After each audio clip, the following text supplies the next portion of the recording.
Hi, this is Brian speaking from Hair Renewal Studios. A few weeks ago, I chatted to you about the differences between FUE, FUT, as well as our non-surgical hair replacement. And I would like to explain that FUE, FUT a little bit better. Now, we understand that FUE and FUT is a surgical procedure where they actually take the hair follicles out of a donor area. Now, FUE is very much where they take each individual strand out of this back area, which is generally called the donor area. And with that, obviously, it would take the whole hair follicle out. With FUT, what they do is they take a strip out of that particular area, and then they take the hair follicles out of that pretty much the same way as FUE. So that's the differences between the two.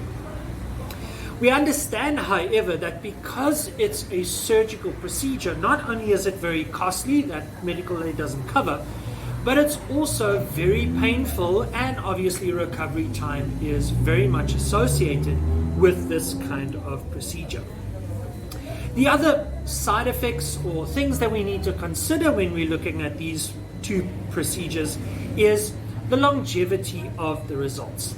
When you look at every single doctor that would do hair follicle replacements or FUE, FUT, they would tell you one procedure would not be enough, simply because the natural progression would take place if you are suffering from female or male pattern baldness.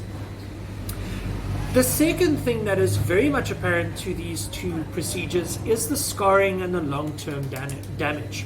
When it comes to the FUT, you've got that long linear scar, which is at the back of your head.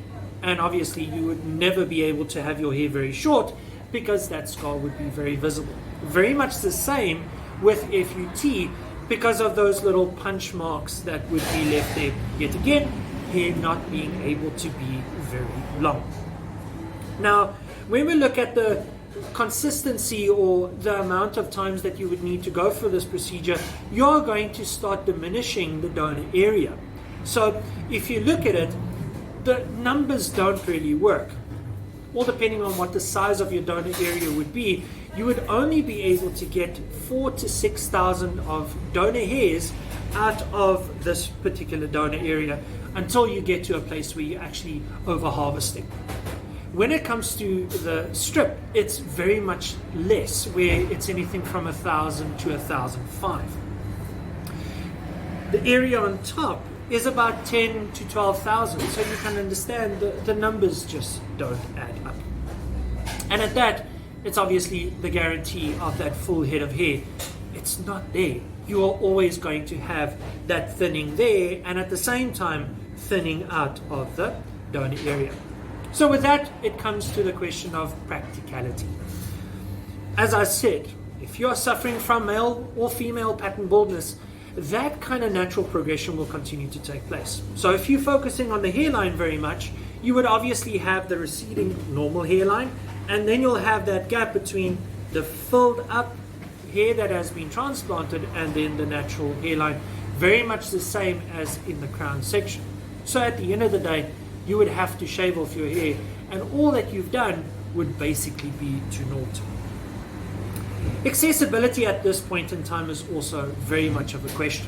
A lot of people go to Turkey, India, and those places, and unfortunately with COVID at the moment, it's not really that accessible. At the same time, the follow-ups and the maintenance after doing the procedure is also very, very important. Now, when it comes to the non-surgical hair replacement, there's no pain, there's no scarring, and there's always a guaranteed 100% full head of hair from start to finish, regardless of what the severity or the condition is that you are suffering from. So if you look at the two and the comparisons that I've made today, you can understand that there is a no-brainer involved, because you would always have the guarantee of that full head of hair.